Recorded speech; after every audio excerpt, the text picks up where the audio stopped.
আসসালামু আলাইকুম বন্ধুরা। তো আমেরিকা ভারতের উপরে 50% ট্যারিফ লাগিয়ে দিয়ে, এটা তো সবাই জানেন। কিন্তু ট্যারিফটা কেন লাগিয়েছে এটা কি জানেন? কারণ ইন্ডিয়া রাশিয়ার কাছ থেকে তেল কিনছে, এই জন্য আমেরিকা বলেছে রাশিয়ার কাছ থেকে তেল কেনা বন্ধ করো, না হলে 50% ট্যারিফ লাগাবো। তো আমাদের ভারত সরকার আমেরিকার কথা শুনেনি, রাশিয়া থেকে এখনো তেল কিনছে, ওই জন্য 50% ট্যারিফটা লাগিয়েছে আমেরিকা। তো কথা যেটা হচ্ছে, ইন্ডিয়া রাশিয়া থেকে তেল কিন্তু আগে মাত্র 2%, সেটা এখন বেড়ে হয়ে গেছে 40%।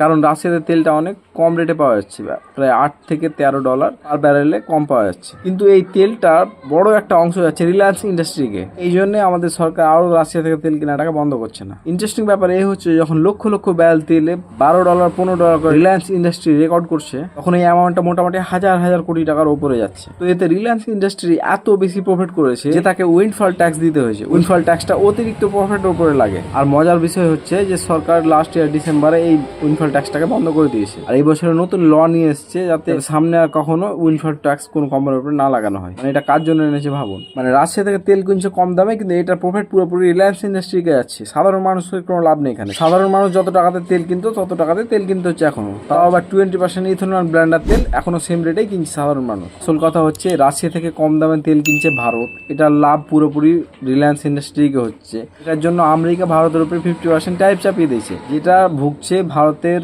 ছোট বড় সব ধরনের বিজনেসম্যান, আর এটা লাভ উঠাচ্ছে পুরোপুরি রিলায়েন্স ইন্ডাস্ট্রি। আর আমাদের মতো সাধারণ মানুষ পেট্রোল পাম্পে তেল ভরাতে গেলে 50 থেকে 60% ট্যাক্স দিয়ে তেল ভরাও, আবার 20% ইথানল ব্লেন্ডার তেল দিয়ে গাড়িকে ড্যামেজ করে দিচ্ছে।